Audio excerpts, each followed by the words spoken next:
Airport Firefighter Simulator is coming out on the 10th of February from Rondo Media, developed by Visual Imagination Software and published by Excalibur Publishing.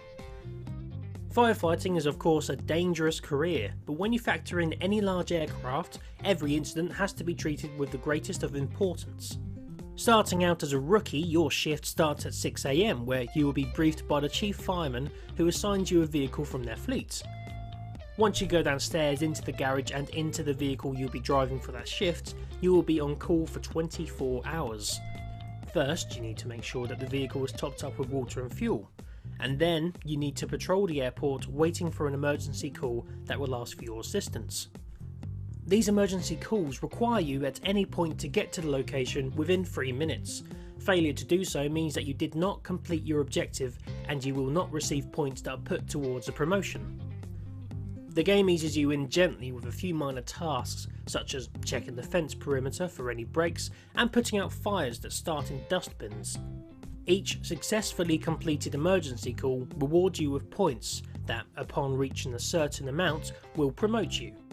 As you go through the ranks of promotion, the chief will assign you to new vehicles that are more powerful and provide you with better tools for fighting fires.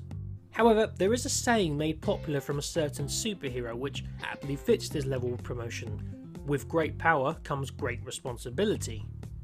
Promotions don't mean that you now have super high powered hoses to tackle small dustbin fires, but you'll now be responsible for cooling the landing gears of planes, being present for the refueling of aircraft in case of an emergency, and tackling much larger flames.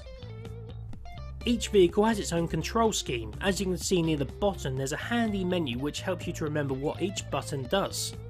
For example, the traditional fire truck doesn't have a water cannon mounted onto it. Instead, it has compartments, which can be accessed when you arrive at a fire. The compartments hold fire extinguishers, a hose, and a cooling fan, each of which offer alternative ways to combat particular fires. The fire extinguisher, while reliable, doesn't have the same power or reach as a hose, and the fans assist in cooling down the landing gears of planes. But things start to heat up when you get behind the wheel of the Panther. This all-purpose vehicle is mounted with 3 ways to combat fire. At the front you have a sprinkler-like system for small ground-based flames and a low-powered hose.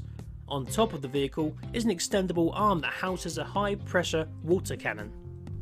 The theory is that this can tackle any task handed to it. However, it doesn't mean that the game starts to become easier once the chief fireman hands you the keys.